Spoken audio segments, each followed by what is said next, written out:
میرا نام شعیب ہے، والدہ کو تکلیف ہے، اللہ شفا دے۔ میرے استاد ہیں حضرت مولانا نعیم اللہ کوٹ سبزل والے، اللہ ان کو شفاء کاملہ عطا فرمائے۔ وہ میرے بڑے اچھے دوستوں میں ہیں اور بڑا مجاہد قسم کا عالم ہے ماشاءاللہ۔ اس علاقے میں بیٹھ کے توحید کا کام کرنا یہ شخص کا جہاد تھا۔ وہ تو سارا ڈاکوؤں کا علاقہ ہے اور دوسرا سارے مشرک ہیں۔ آج الحمدللہ وہاں دین کے ادارے چلیں، بخاری ختم ہو رہی ہے، تو اللہ ان کی محنتوں کو قبول فرمائے۔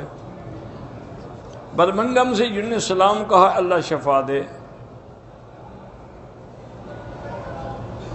بہرحال کرسی پہ بیٹھ کے نماز پڑھ سکتے ہیں، آپ کو عذر ہے تو اشارے سے سجدہ کریں، کوئی ضروری نہیں کہ آگے سٹول رکھیں۔ زمزم کے پانی میں کفن کو دھو کے لے جائیں، حکم کوئی نہیں ہے، اگر کوئی کرتا ہے تو ٹھیک ہے، تبرک ہے۔ عمرے کی نیت سے طواف کیا، بغیر صفا مروہ کی سعی کیے، ہوٹل پہ جا کے احرام اتارا، تو بہرحال اگر آپ نے صفا مروہ یعنی کی سعی نہیں کی، جا کے احرام کھول دیا تو سر بھی منڈوائیں اور دم بھی ادا کریں۔ میں کراچی سے نکلا، میری بہن کو گھر سے ہی آ رہا تھا، مکہ آئی، طبیعت ٹھیک ہونے کے بعد مسجد عائشہ سے احرام باندھا، عمرہ کے بالکل دم ہے۔ ان کو احرام اپنے ملک سے باندھنا چاہیے تھا، چاہے حیض بھی ہو۔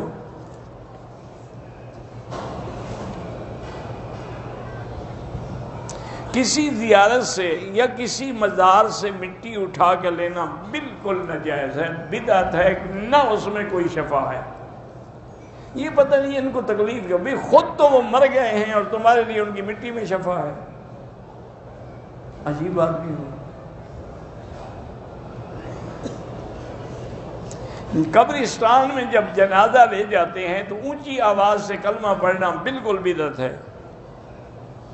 اپنے ماں باپ کے نام پہ عمرہ بالکل کر سکتے ہیں۔ طواف ہمیشہ 7 چکر کا ہوتا ہے، 7 طواف نہیں ہوتے، 7 چکر کا ایک طواف ہوتا ہے۔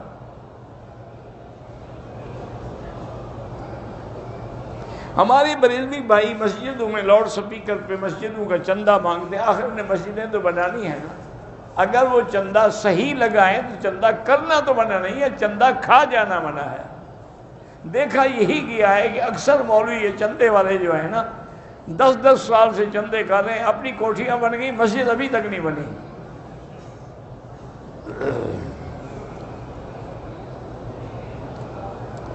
میت کو گھر سے اٹھاتے وقت 2 سپارے پڑھے جاتے ہیں، بالکل بدعت ہے۔ میلاد جوش خروش سے منایا جاتا ہے لیکن بدعت ہے۔ میلاد میں غبارے اور جھنڈیاں لگائی، سب بدعت ہے۔ ایمان سے کہو حضور کو یہ جھنڈیاں پسند تھیں، یہ غبارے پسند ہیں؟ اللہ کے نبی اسی لیے آئے تھے کہ تمہیں غبارے لگانا سکھائیں۔ کچھ تو خوف خدا کیا کرو۔ تم نقل کر رہے ہو انگریزوں کی جو کرسمس مناتے ہیں کہ اس میں وہ لائٹنگ کرتے ہیں اور غبارے لگاتے ہیں اور کیا کیا کرتے ہیں۔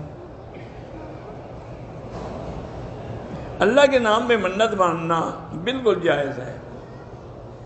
11ویں بدعت ہے، حضور کے نام پہ انگوٹھے چومنا بالکل بدعت ہے۔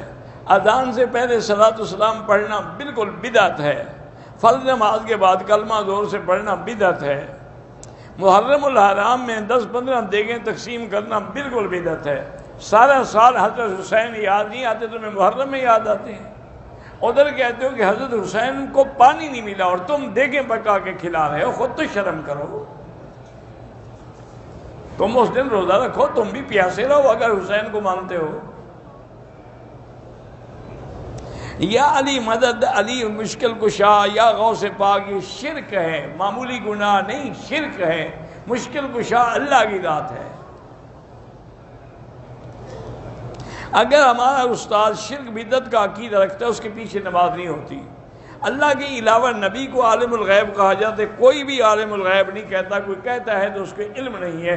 سارے قرآن حدیث میں دیکھیں کسی جگہ علم غیب ما سوا اللہ کے نہیں استعمال ہوا۔ اگر لفظ آئے ہیں تو اظہار عن الغیب، اطلاع علی الغیب، خبر اللہ دے دیں کسی غیب کی، وہ الگ بات ہے، لیکن علم غیب اللہ کا خاصہ ہے۔ یہ پھر وہی باتیں ہیں جو پہلے میں جواب دے چکا ہوں. یا اللہ تو کہتے ہیں، یا محمد کہنا جائز نہیں ہے. تو پھر اللہ کے برابر کر دیا نا آپ نے. ادھر بھی حرف ندا، ادھر بھی حرف ندا. اور شرک کیا ہوتا ہے؟ میرے والد فوت ہو گئے، اللہ مغفرت فرمائے. میری والدہ بیمار ہے، اللہ صحت عطا فرمائے. بچی یا بچہ پیدا ہوتا ہے، 7 دن کے بعد جو حلوہ بنا کر دعا درود کر کے محلے میں تقسیم کرتے ہیں وہ خالص بدعت ہے. 7ویں دن عقیقہ کیا جاتا ہے کہ 2 بکرے ذبح کرو. تم حلوے پہ ٹرکھا رہے ہو بچے کو. ماشاء اللہ. شیعہ کی محفل میں جانا بھی حرام ہے اور ان کی نظر نیاز میں شریک ہونا بھی حرام ہے. وہ حضور کو گالیاں دیتے ہیں، بی بی عائشہ کو گالیاں دیتے ہیں، تم ان کی مجلس میں جاتے ہو.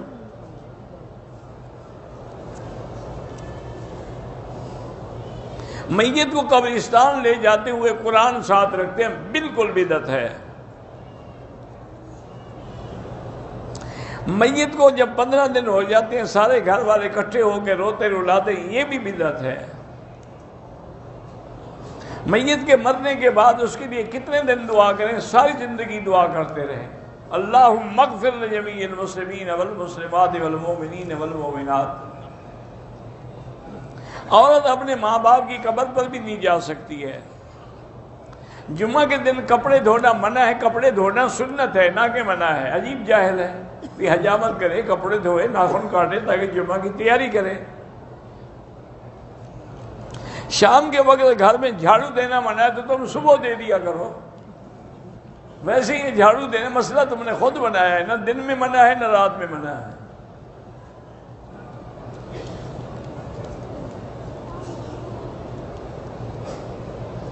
اگر چھوٹا بچہ یا بچی فوت ہو جائے، اس کی چارپائی پر یا اس کے گلے میں پیسوں کا ہار ڈالتے ہیں، یعنی آگے جا کے فرشتوں کو دے گا.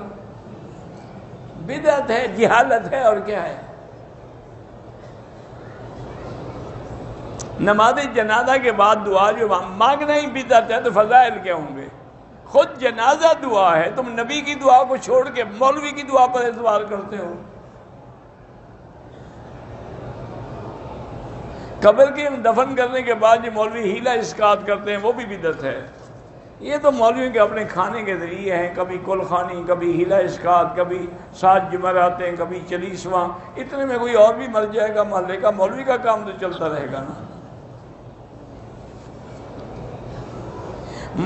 میت کے لیے رسم کل بدعت ہے، 40واں بدعت ہے.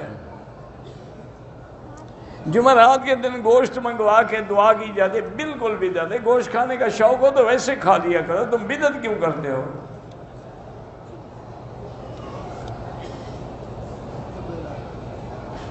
اپنے گھر میں کوئی مر جائے یا شادی کے موقع پر یا زیارت والے بابا جی کے نام پر موسیقی یا شعر و اشعار کا پروگرام کرنا بالکل ناجائز ہے. قبرستان میں قرآن لے کے جانا منع ہے. قبروں میں قبرستان میں جا کے قبر والوں کو وسیلہ بنانا بالکل ناجائز ہے.